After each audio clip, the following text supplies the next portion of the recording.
Hey, Olive, how you doing? I'm doing okay, Chris. How are you? Yeah, really good, thank you. Happy Friday.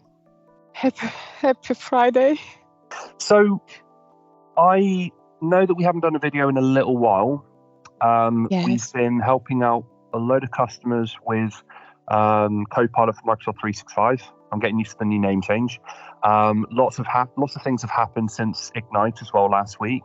So I thought it would be really good to make a quick video around what we're currently doing with our customers at every step of their Copilot journey.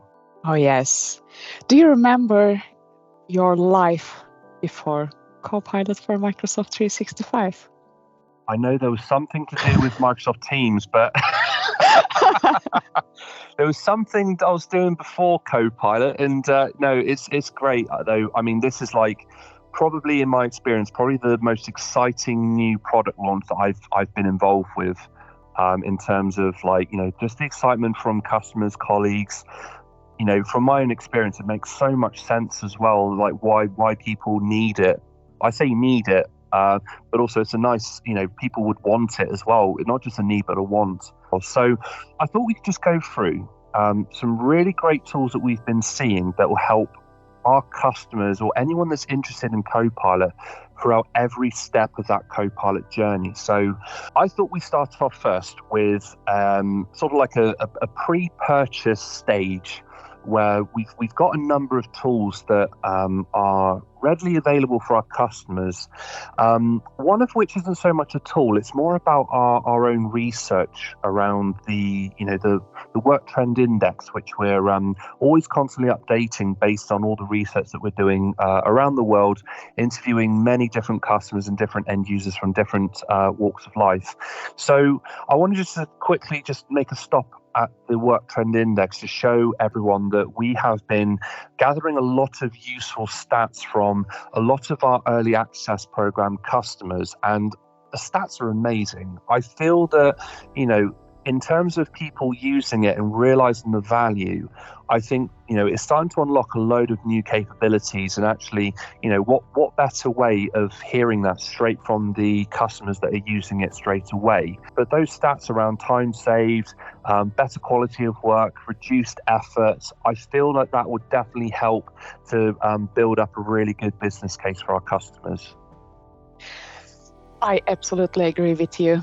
We actually have numbers now.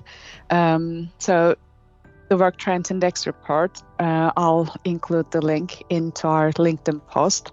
The name is "What Can Copilot's Earliest Users Teach Us About Generative AI at Work?" The stats are really, really impressive. So basically 70% of Copilot users reported being more productive. 86% said it improved the quality of their works, and users were 29% faster in tasks like searching, writing, and summarizing. But the most frequently asked question, what is the business value? How can we calculate the business value? Because they are investing. There were several conversations going about Copilot pricing being $30 per user per month is really high. And the minimum of 300 licenses as well. Yep. How do you think we can prove that business value within our customers? Oh, you know exactly what my answer is going to be. So I am a massive advocate of the Microsoft 365 Users Analytics. I keep showing this to my customers, and it's such a great start to building out that business value based on what your users are doing already within Microsoft 365. So you've done this quite a lot though, Olive, I've heard. So take us through that. Yes, that was actually my first session back in the days when we had Microsoft ready. So Microsoft 365 usage analytics in the modern business landscape, data is the key to unlock the potential. And with Microsoft 365 usage analytics, we actually now have the power to understand our organization like never before.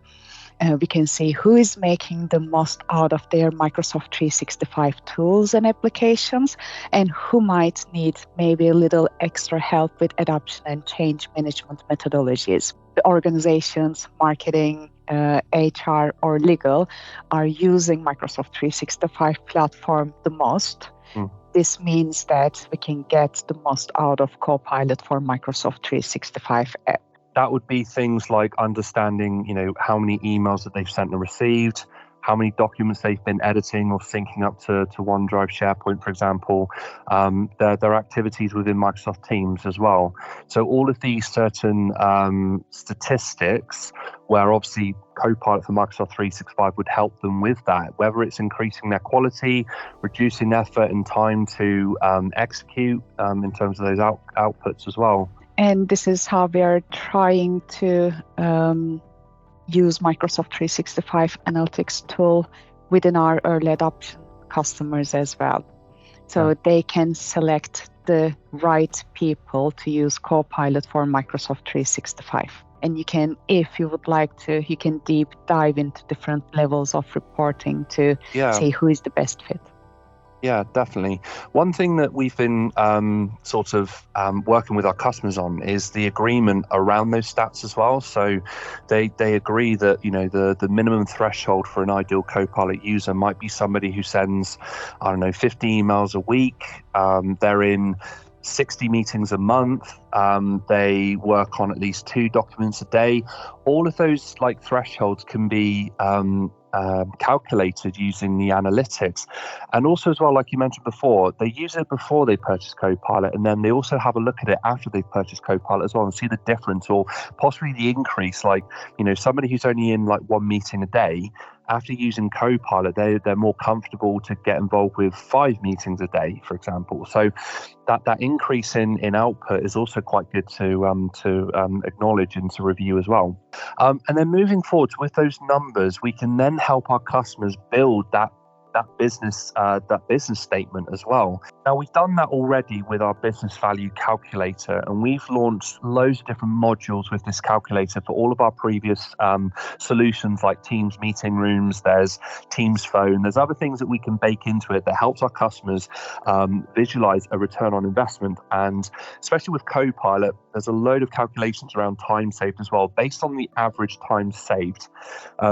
At the moment, our average time from our research has been about 1.2 hours per week per person, which obviously we then start to calculate against things like, the average salary or the type of department or the persona, especially what they're going to be doing. So this business value calculator that we've worked on effectively enables us to produce a report for our customers that would generate a return on investment based on percentages and time saved as well, where you can also visualize and basically calculate a rough estimate of the monetary purposes as well, which is fantastic, I think. So we've had a load of really good positive feedback on that. It is adjustable based on departments, by customers, by vertical, by industry. So it is extremely flexible, which we're having a lot of success with as well. Yes, both horizontal and vertical. If you think about the whole thing. And also, last week was Microsoft Ignite. We announced great stuff. We did. So you can actually see Copilot in Microsoft 365 usage with an adoption dashboard. But the good news is new reports are coming, especially if the company is using Vivo Insights. So what do you think about those reportings and what we can bring more value with maybe the premium reporting? So we've gone through the pre-purchase, and when our customers have made that purchase, obviously they want to keep an eye on who's using Copilot to its full potential. They want to have a look at the return on. If we've rolled out Copilot to say 300 people, we want to make sure that all 300 people are using it, but not just at a one point in time. There's a gradual, evolution of people adjusting the way that they're going to be transacting or using Copilot. So, there may be like a big buzz at the very beginning, say all 300 people are using Copilot, and then say after like 2 or 3 months, that may be there may be a slight drop based on, okay, we kind of see the benefit, the excitement's there, but maybe some people may have dropped off that number. So it's really great to have those sorts of reports to say, okay, we've seen a slight decrease. What we're going to do now is we're going to work on maybe like some sessions or another email to say, look, here's what you can do with Copilot. Did you know? There's loads of different things that we can do to build up that number again and get the most active usage out of Copilot. Currently at the moment, the reports will be a Power BI dashboard, which of course, if you have Power BI Pro, you'll be able to use that and basically monitor and analyze the usage of Copilot. So moving forwards, we are going to be introducing it within Viva Insights, which will give us a lot more different and more comprehensive viewpoints of what's going on within our organization. We know that Viva Insights focuses more around the social sciences and the more the employee experience around, if we're working overtime, if we're multitasking in meetings, that helps better manage our day and promote more healthier ways of working. And Copilot will definitely help with that as well, which is why we've moved that as well into Viva Insights, where we can then have a lot more useful, rich information where Copilot is helping with that, and that will then be picked up by Viva Insights. Yes. And there will be 5 different sections that they can go through, including readiness, adoption, impact, sentiment, news, and research. And it will enable users will be visible through which Microsoft 365 applications they are actually using it for. Yeah, absolutely. So it's great to obviously, get the most out of your investment, keep a finger on the pulse where you can really start to build on that active usage of Copilot. So, even after you've made that purchase, you just want to make sure that those people that you've given Copilot to are using it to its full potential, which is ideal. So that's obviously the reports after you've purchased, and you can keep an eye on things. So that is the post-purchase side of things, where we are focusing a lot around adoption and change, where we want to increase and get a load of excitement around Copilot. Moving forwards, though, we've also got an operational side of things as well, where we need to bake Copilot into our processes. And a lot of the time, we focus around things like governance and controls and processes when it comes to Copilot. So what we've been doing is we've been working with Purview to enable more features around building in reporting and analysis when it comes to certain processes around our operations. So, for example, I could have accidentally accessed to sensitive documents. What we can do now is we can lean on Purview and communications compliance to actually investigate how that happened through whatever prompt the users put in as well. So, in regards to things like your general e-discovery cases where you have to summarize or surface any information regarding a certain subject, customer, or topic, what we have seen now is the ability to have a look at the prompts which our users are entering, what data Copilot has accessed, which helps with our investigation as well. So this is really great because at the moment, customers are asking about whether Copilot has got the ability to access documents on our users' behalf, but also the ability to report and audit that should it come up as well. So it helps with the investigation at every step of the way, which can help us determine if it was a user error, if it was a system error, for example, or actually it led to a document that should have been labeled, which actually hasn't. So it definitely helps with the troubleshooting side of things as well, I think. Yes, definitely. And we are sometimes facing with oversharing, unfortunately. So it's really great that we have tools to make our environments more secure, compliant, and private. I have always told my customers that Copilot for Microsoft 365 will benefit you, especially with the security and compliance. Yeah, absolutely. So some really great tools out there. Hopefully that's definitely helped our customers, our partners, our audience, just to really get really comfortable with knowing that, we have got different pieces of tools and things that can help with, identifying, reporting, analyzing. It's absolutely great, which will definitely help. So thank you so much for your time, Olive. Let's do another session soon. There's loads of stuff to talk about, actually. So, yeah, looking forward to it. But anyway, enjoy your trip. I will see you soon. Cheers, Olive. Take care. Bye. Take care. Bye.